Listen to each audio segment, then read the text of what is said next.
Hey, hey, hey everyone, and welcome. Fourth session today, and this was a long chapter to read. But yeah. So for posterity, hi everyone. My name is Eduardo, and this is the fourth sync on AI engineering reading club, or rather, in the AI reading club in general, but more specifically on the AI engineering uh, book. And this is chapter 4, which is evaluate AI systems. It was a very interesting chapter, and it was very difficult to summarize this one. Has anyone read the book? Okay, yeah. Oh wow, more people than expected, so that's awesome. I tried to summarize it, but there was a lot of information. I created the quick slideshow, and I'll go quickly through it. But does anybody have any comments before I start, or would you rather leave for later? All right. So, yeah. So the TLDR of this magic is this chapter is mostly on the second step of evaluation, is looking at the modifications on top of the LLM. So you have a model and you're putting stuff on top, how to identify if your model and your system is actually good for your use cases. And this is a priori before you put it on production. I This is a few of the quotes that I found interesting on this chapter. Uh, I'll not read them specifically. If you want to read them afterwards, otherwise we'll lose. But one of the most important is you don't really care which model is the best. You just care about your use case. Like all of these metrics, all of these benchmarks that we see online, they are at best guidance on what is good, and like all of this public benchmarks that companies are competing for, they are at best like some guidance on what not to use, but the model that we're going to use, like that would fit better for our use case, would just be decided after we evaluate uh, against our use case. So here the author shows a bit of the process of filtering and evaluating these models. So the first one is rule out models that don't fit your attributes, like hard attributes, for example, privacy. If you need, or data lineage, if you really need the model to follow a specific data lineage or not use private data, this can already rule out a bunch of models. Or if you need a license that's permissive, that could rule out a bunch of models. With that, you have a few models that might be available to you. And then with this, you can check their public evaluations. Sometimes some benchmarks are not run for some models and you have to run yourself, but this will give you a set of models that you can test out on your task that you're trying to achieve. And that will give a model that will test later in an evaluation. This book for me and custom models team, or rather that we are working with self-hosted models, had a very interesting discussion on whether hosting models and or use an API, when would customer or when would we use a self-hosted versus a hosted one. So questions like data privacy and data lineage, customers that do care about more about those, which are most of our, like we have a large chunk of our customers that give preference to that given our self-deployment. So they would tend to self-host models. Performance, usually hosted models are better performance because of the incentives. Like if you can monetize something, probably they will. Models might have different functionality costs, but on a self-hosted, you have full control of the model. So if the API changes, you can still, you are not susceptible, for example, for some API changes on the vendor. Other point is on device deployment. On this case, they're talking more, the author talks more about like on mobile devices or something like that, like Edge. But the use case is very similar to ours. Like we want models to be hosted on our customers' environments so that they have full privacy over the data. So this was very like there's a table that I would suggest looking at. I will probably print and have it somewhere on my wall because it allows to guide our customers on what is best for them. But the most important and the most for me of this chapter was about designing the evaluation pipeline. It was very interesting. It was almost like a cookbook on how to evaluate and how to create and evolve a pipeline. So there were 3 steps. One is evaluate all of first define how to evaluate all of the components. And I think this is very relevant to how we were discussing with global search and RAG evaluation. It's not only useful to validate the final step, like did the user achieve the task, but what is the contribution of each of the like decision points within this process. For example, I have a system prompt here where the user makes a question, the LLM fetches 2 regs, gives an answer, then the user does another question with another answer, and then the user does no more questions. So first of all, did this whole process achieve the user the task? Like, did it help? How can we measure that? How do we evaluate that? But how does each one of the regs contributed to this? So if we didn't have this reg, suppose that this wasn't possible, would the users still have achieved the results, or is it just because of the model that's good enough? Or did it, because we want to know that, because if we can avoid using reg and wasting resources, that's better. It might even make it worse by causing hallucinations depending on the situation. By introducing bad reg, you can actually create a problem. So measure latency across a bit, like resource usage, energy usage across this whole thing. And this is an example, but how do we measure this at scale? How do we evaluate this across all of our pipeline? We'll probably need to build checkpoints and logs at every one of these checkpoints so that we can properly evaluate this eventually. The second one is the evaluation guideline, and this felt for me a lot like an interview process. I've developed creating a rubric of all of what should the model achieve. Like, what do you take is a good model on which each criteria, what is good, what is okay, what is not acceptable. So, for example, it's not acceptable for the model to have toxicity, high toxicity. What is high toxicity? What is the benchmark that you're going to use to test that out? And then tie this evaluation possibly to business metrics, because if you can tie to business metrics, it's much easier to explain to business in general and other folks how changes in metrics impact real world usage of tool.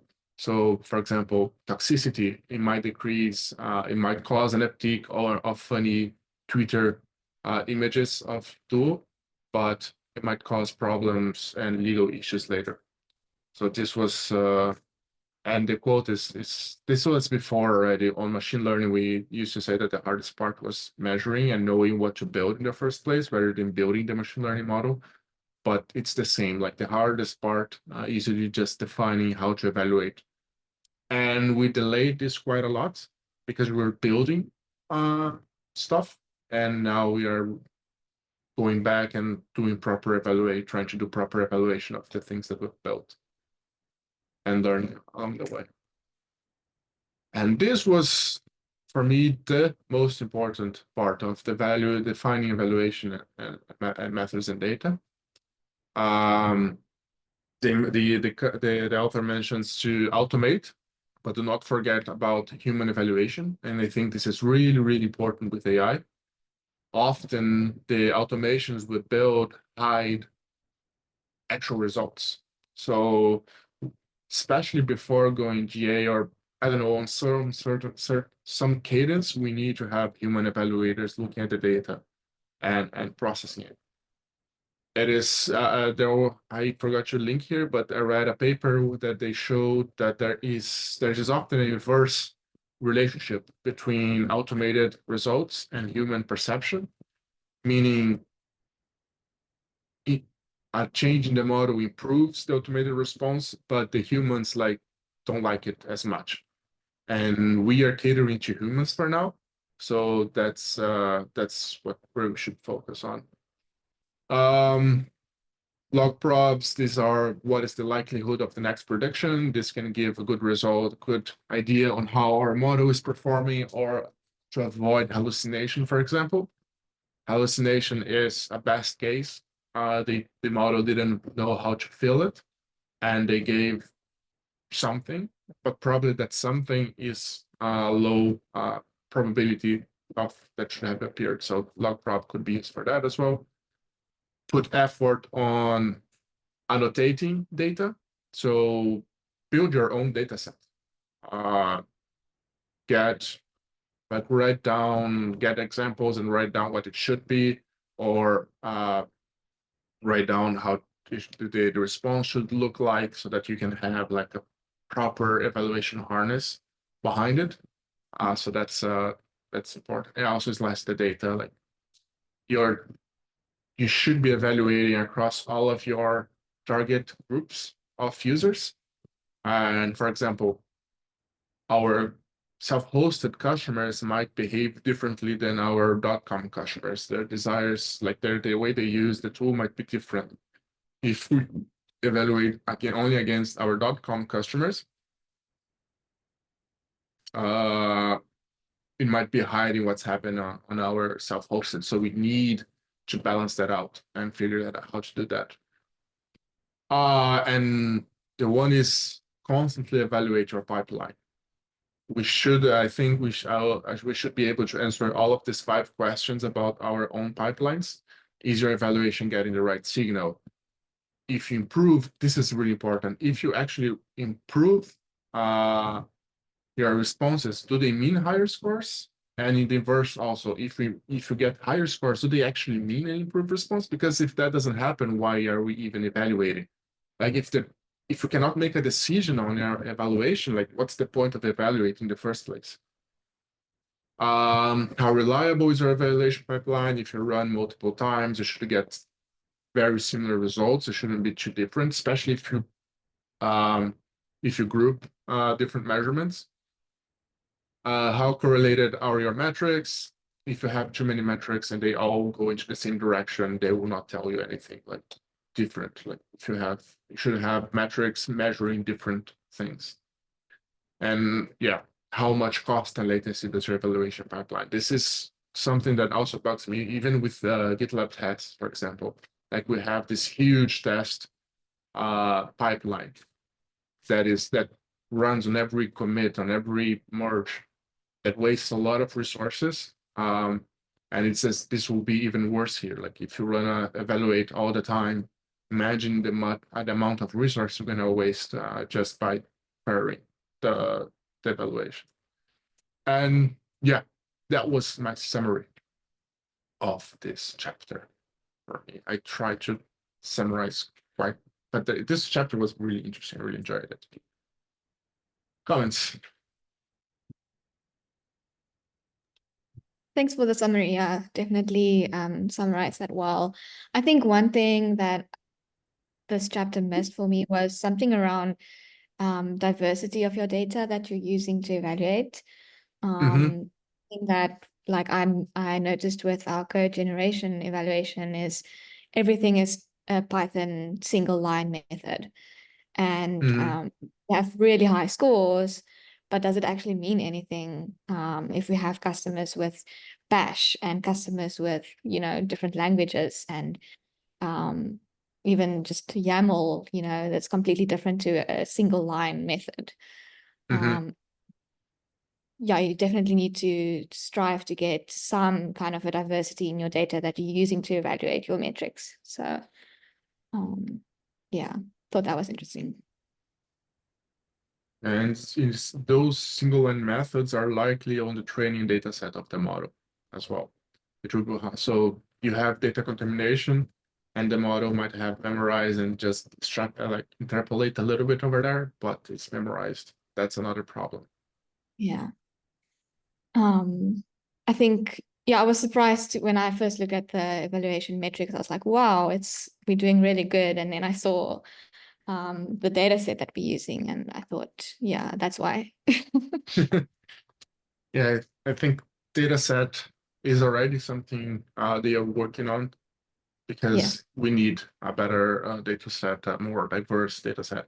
They were mentioning in the book 300 data points. I think we have 45 or I don't remember the number, but as much as we have, we can use our own code base to generate those data sets, but that will cause a little bit of a difference. And our data set, our code base is already indexed as well by these models because it's public data, so they're likely already indexed. There will be some memorization. Yeah. And it's interesting, just for, I don't know if everyone knows this, but the metrics that we measure for the code generation pipeline is correctness, comprehensiveness, and readability. The book, a couple of metrics, and it was interesting. I mean, correctness is basically like the functional correctness that they talked about. Comprehensiveness, I'm not actually sure how we measure that. Maybe it's around looking at the code before and after the cursor to see if it fits into, if the code you generated fits into that. I'm not sure how we measure that. And then readability, the book mentioned how to measure for that. So Yeah, I think they use AI as a judge, even for the correctness. I'm not entirely sure if they go through like actual functional of going through a test, but it could be an idea. But I think it's AI as a judge for now. Yeah, it's a judge, LLM Yeah. judge who actually sent a score. It's kind of the same for chat. It's also correctness, readability, and comprehensiveness. But funny enough, for all of our dashboards and metrics and like reports, we use only correctness as a score. Mm-hmm. And we're close to 4 on those scores, right? Like you go between 0 and 4, and you're always close. This was something that came up recently on my team when we were looking at changing the prompt to use X-ray and like some of the RAG stuff that we had developed to change it to see if any changes would have a difference in the responses that were generated. So we needed to have a data set to be able to actually evaluate that. And it was super hard to come up with because how do you determine if the extra context you're feeding is actually providing better responses or not? So then, yeah, we ended up using an LLM as a judge, but then it was the same LLM. So it was Anthropic evaluating Anthropic, and there was that confirmation bias kind of feedback loop, Mm-hmm. but it still showed like an improvement in some of the things that we added to the prompt, which was interesting. Um, but then it was also a very manual process. Like it wasn't a data set that was scalable to become thousands of entry points. It was something that someone had to review every single entry point and modify to kind of help mitigate that anthropic bias, having generated Mm-hmm. the example, and being the judge. Um, so yeah, I would be curious because this is something that's going to come up again. Of course, like as Tatiana knows, I'm working on the AI context project now where we're trying to feed Mm-hmm. even more context and pinned context into our prompts and things. So like what data set are we going to be able to use to evaluate whether chat is using that extra context? Is it better? Is it not?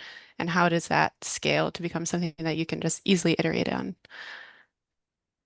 Which I didn't feel the project, the chapter gave too many concrete examples of how to do other than using like existing benchmarks and things or Mm-hmm. generating your own examples. I think this could be a good idea for another reading club, how to create data sets. And if there's something, I think that would be very interesting. I know that AI framework and AI validation team, model validation teams are working on some guidelines to achieve that, but we can search and help them out in this as well. But I think that would be very interesting to see, like, how do we create a data set of varied dynamic content with and without. We had this problem like on a simple thing. I was implementing context documentation search for self-hosted a few weeks ago. And it was hard to evaluate if the search was good because the model never requested the search. Our GitLab data is indexed, our documentation is indexed, so it was just pulling from directly from the model itself. It didn't need the RAG. So how do I force that? And in some cases, for simple questions, it was requesting the documentation, and that threw off the LLM entirely because none of the documentation related to the question original, but it added more tokens to the prompt that confused the LLM. So it's not always that it's a good thing. But and especially on this case, like, okay, context might improve, but which context? Like how the users will generate. I think this answer will be better if you one way we could generate this data is UX research. When we're doing UX research, we record the context that they are using and they are adding into the documentation or what is appearing, and use that context as some source of data set, or pay users to use the tool, where like some bash type of thing, and then get the data as a source for our tests.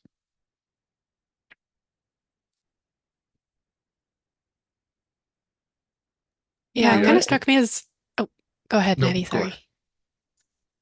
sorry. Something that struck me is it seems like multiple teams have a need to evaluate for different metrics and different things. So the only thing I was interested in was the RAG capability. Was the change actually improving what happened? But I didn't care much about cost or latency or like this was the one thing that I wanted to improve. So I wonder how that overlaps. Like, should the evaluation pipeline be inclusive of everything? Like someone who's only updating a prompt, should they also be looking at all of the other metrics, or is that okay to divide? So one team might look at some metrics while another team focuses on other things. And like how should we as GitLab sync on that to make sure that we're actually covering the entire pipeline?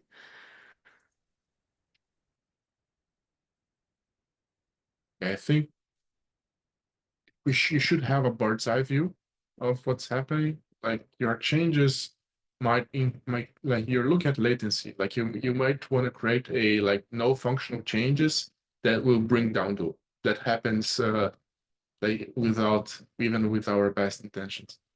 But I don't want, for example, code a global search team that is working on RAG to care about changes that are way ahead in the prompt. Like if something breaks in the prompt, we should know that that team is like it's on the part that one specific team is responsible, right?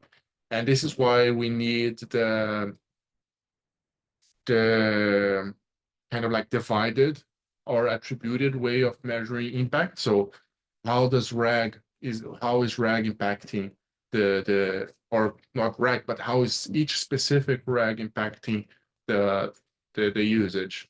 How is the prompt impacting the usage? How is the model impacting the final metrics? How is the rest impacting? Because there's like text processing happening in the middle of the whole thing on GitLab side that needs to be part of it as well.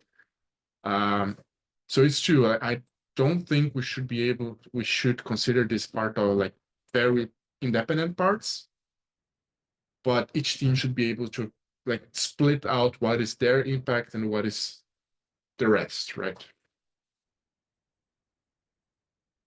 Yeah, agreed. And then also, I agree with Missy that we need a way to quickly iterate and like make a change, run it through the evaluation, see what is better, what is worse, so that you don't spend time like running everything, but you get this faster feedback loop in your development cycle. Kind of like a unit test tells you quickly like this is breaking or this is passing, you know.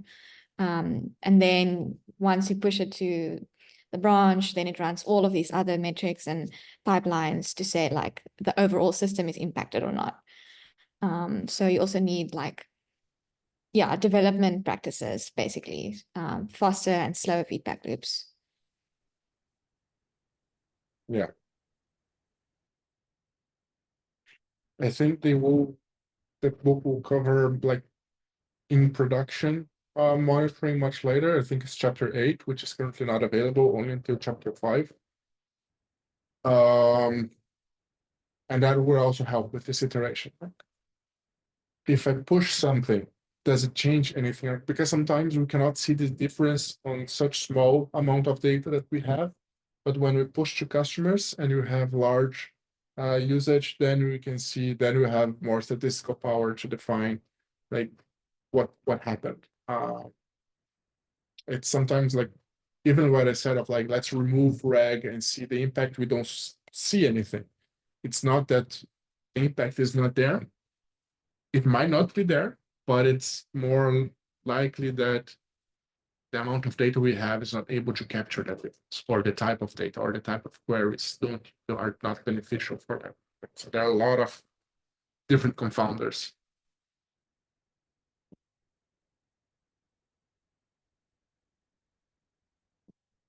Cool. Last Any more thing, comments?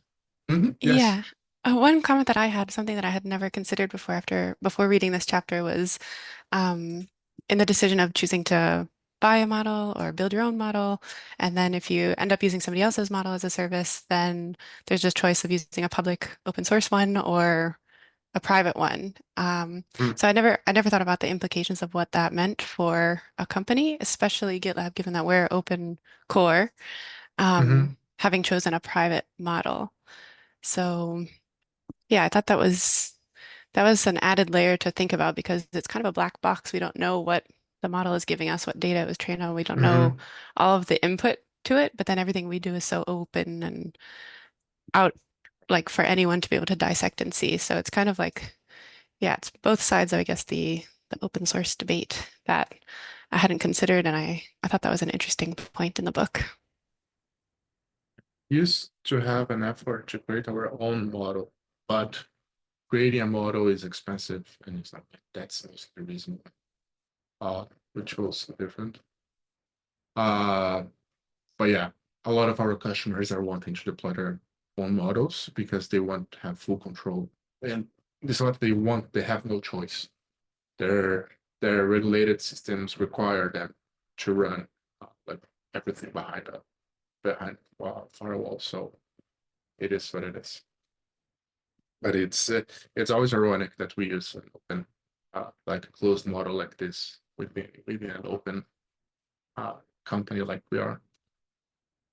I imagine we were kind of forced into it though. Like the book says Yeah. that in general, the open source models tend to be less performant than the proprietary ones. And so in order to remain competitive and iterate faster, we're kind of obligated to use something that's competitive in the market at the time, but kind of a bummer. And we also had to choose between time invested in deploying a model and hosting a model and time into deploying features. We did less work on, we would have to have done a lot more work on infrastructure if we were to deploy our own models than currently, even though we put a lot of effort in infrastructure, right? Even with a hosted API, a lot of infrastructure is necessary. The funny thing is it's actually about the proprietary model.